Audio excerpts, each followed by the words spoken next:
une désapprobation et une indignation à la fois pour ce que nous avons vu tous dans les médias, que le joueur Dieu-Béni Ndongala, joueur du FC Saint-Éloi Lupopo,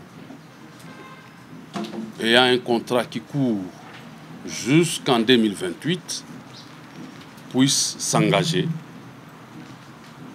avec un autre club sans l'aval de Lupopo. Et nous dénonçons cette supercherie et nous promettons que nous n'allons pas laisser passer cette situation comme ça. Lupopo va user de tous ses droits pour réclamer la réparation de ces préjudices qui nous ont causés. Pour la petite histoire, Dieu-Béni Ndongala est sociétaire de Dijak, un club qui évolue à l'entente urbaine de Kinshasa, qui avait été, lui, Dieu-Béni Ndongala, recruté à l'époque. Nous avions comme président du club le président Faustin Bokonda Balela. Nous avons les pièces ici, où il avait été transféré à titre définitif, même si maintenant on ne parle plus de définitif, mais à l'époque, c'était en vigueur.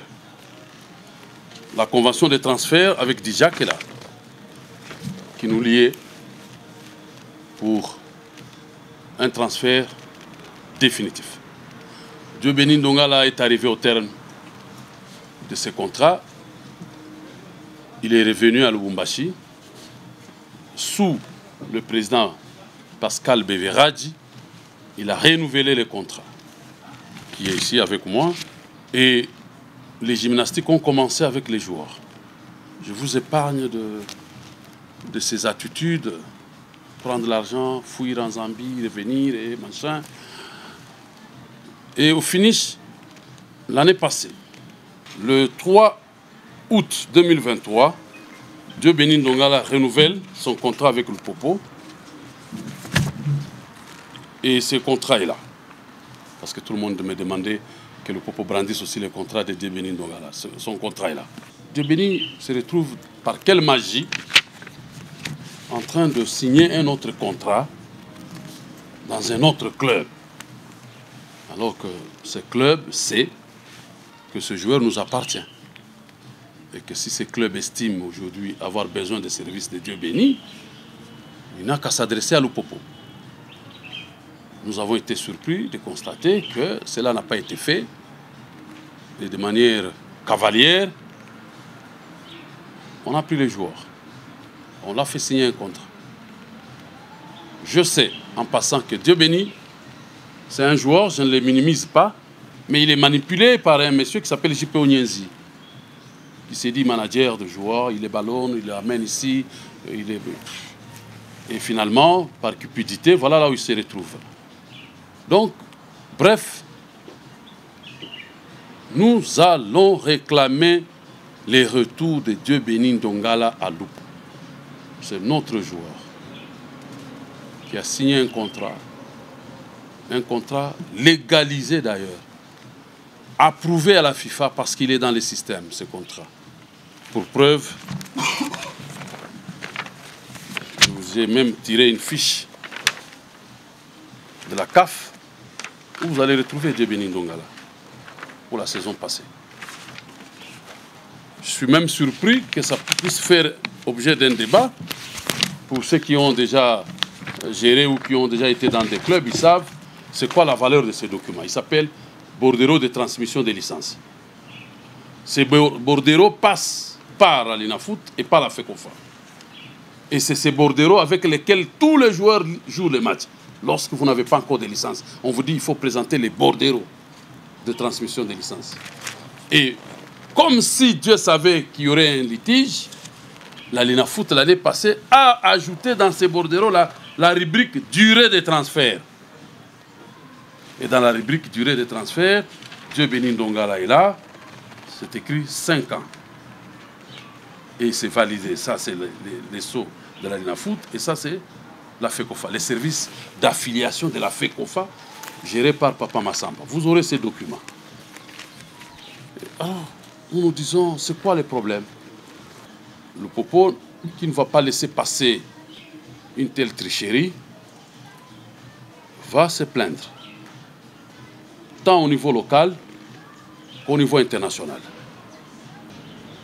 Le club venait de prendre langue avec un cabinet d'avocats international sportif qui est basé au Maroc, qui va porter plainte contre le TP Mazembe dès ce soir à la FIFA pour avoir incité les joueurs à renoncer de manière unilatérale et sans juste cause à son contrat avec le FC Saint-Éloi. Et donc, je l'avais déjà dit que ça va être un litige. Ça sera pour la première fois que je ne lâcherai pas jusqu'à ce que nous serons départagés. Pour des cas d'escroquerie, il n'est pas interdit d'amener quelqu'un au parquet, sportif soit-il. Voilà.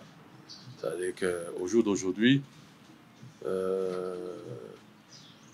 les choses se règlent à tous les niveaux maintenant. Et c'est autorisé. Nous allons voir quel angle utiliser pour l'amener au parquet. Ça, c'est le premier volet. Le deuxième volet de votre question, je ne me sens pas perdant. Je veux être seulement humble et fair play. C'est tout. Je ne veux pas ici m'autoproclamer juge. Je ne peux pas. Et vous êtes, vous, témoin d'un dossier jusqu'aujourd'hui qui n'a jamais été terminé. Le dossier Matuta, là. Qui est perdant dans ce dossier et qui a été gagnant? Vous avez la réponse. Et donc, en tant que sportif, je me dis, peut-être qu'on me dira que j'ai tort. Ce n'est pas que je dis que je vais perdre, jamais. Je ne vois même pas par où je vais commencer pour perdre. Je ne vois pas. Deuxièmement, vous parlez de Trinité. Je ne sais pas à quelle période Trinité a engagé Dieu béni Ndongala dans son club. À quelle période? À quelle période? Parce qu'en 2022, Dieu béni Ndongala était à JSK. Et en 2023, Dieu béni Ndongala est à Lupopo. C'est à quelle période Trinité a engagé Dieu béni Ndongala? C'est une question que la presse doit se poser. Des documents fabriqués gauche à droite, attention. Et même si, à la limite, ces garçons seraient joueurs de Trinité, c'est que Trinité nous l'a transféré. Est-ce que Trinité peut brandir une convention qui nous lie? Je dis bien, si à la limite, on peut accepter qu'ils seraient joueurs de Trinité. Alors qu'en 2022, Ndongala a joué à JSK, et en 2023, Ndongala a joué à Lupopo. Ça signifie que c'est Trinité qui nous l'a transféré. Est-ce que vous avez vu un document de transfert de Trinité à Lupopo? La convention? Non. Et même si encore par la suite, c'était possible qu'il soit joueur de Trinité, la loi ne permet pas à un club d'engager un joueur et de les transférer la même saison, sans que le joueur ne passe une mi-saison minimum. Ça s'appelle un transfert relais. Et ce transfert relais est punissable jusqu'à la relégation à la division inférieure. Trinité devra prouver qu'il nous a transféré les joueurs. Trinité devra prouver qu'il a enrôlé les joueurs de Dieu béni Ndongala dans son effectif et que Dieu béni Ndongala a passé ne fût-ce qu'une mi-saison avant d'être transféré chez le Popo. Nous n'avons jamais eu de contrat avec Trinité. Il n'y a aucune convention qui nous lie avec Trinité. Aucune. C'est des choses, des trucs montés de toutes pièces par J.P. Onyenzi, que je cite ici, malheureusement, qui va être pris à partie, qui va réellement aussi sentir la rigueur de la loi, je vous assure, pour les agents. Vous êtes au courant? Vous savez combien de personnes ont réussi? Une seule personne. Elle s'appelle J.P. Onyenzi. Merci. Au Congo aujourd'hui, même moi, même vous, si vous faisiez ce travail, il faut arrêter. Parce qu'aujourd'hui, au Congo, nous n'avons qu'un seul Congolais qui est reconnu agent des joueurs. Pour répondre, parce que c'est ça qui commence à devenir un débat, Trinité n'a aucune convention avec le Popo. Trinité ne nous a pas transféré Diébéni Ndongala. Trinité n'a jamais enrôlé Diébéni Ndongala. Au moins qu'on nous prouve, hein, il faut qu'il y ait des bordereaux comme ça. Hein. Et des bordereaux comme ça, il faut que le joueur aille jouer. On va nous montrer quand est-ce qu'il jouait, en même temps pour le Popo, en même temps pour Trinité, pendant une mi-saison avant de venir chez nous. Et le Popo ne connaît pas Trinité dans l'affaire Diébéni Ndongala. Mais je rappelle que la dernière saison de 2022, Diébéni Ndongala a joué à JSK, d'ailleurs illégalement aussi, et le Popo avait porté plainte parce qu'on réclamait que c'était notre joueur, et JSK avait écopé des forfaits. Sur base de la plainte de Lupopo, j'ai même les décisions ici de ces forfaits qui étaient infligés à JSK. C'est en 2022. La décision est là. Elle est du 23 février 2022 contre JSK sur le dossier Diébéni Ndongala. JSK décide de déclarer les réserves de UFC Lupopo recevables et fondées, d'infliger forfait 0,3 à la JSK pour tous les matchs auxquels le joueur Diébéni Ndongala a pris part pendant sa suspension, à savoir de suspendre le secrétaire sportif de JSK pour 6 mois, de suspendre le joueur Diébéni Ndongala jusqu'à la régularisation de sa situation au sein de son équipe. Son équipe Lupopo, pas son équipe Trinité. Voilà, je crois avoir répondu. Et M. Diébéni Ndongala, machin, si après dénommer le joueur, 2 parties. Le contrat de travail pour le joueur lie 2 parties. Point. Sinon, nous prendrons nos joueurs étrangers ici, on prend les trucs, et comment ils jouent. Sinon, s'il faut que tous les contrats soient légalisés, d'ailleurs je me demande comment la FECOFA commence à légaliser. Il faut que je me renseigne, le bureau de légalisation à la FECOFA, il est situé où? Parce qu'il faut faire très attention. La légalisation, c'est vraiment l'État. C'est un service vraiment reconnu. Je pense que Maître pourrait m'aider à comprendre. Il ne faut pas confondre la légalisation et le visa ou la validation. Sinon, à Butembo, à Isiro, à Bunia, personne ne jouerait au football parce qu'il faut que tous ces contrats-là viennent d'abord ici. Sinon, non, il ne faut pas que les gens racontent des choses.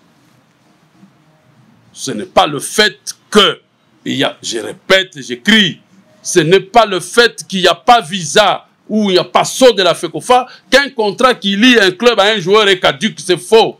Et je veux que quiconque me prouve par un article du règlement.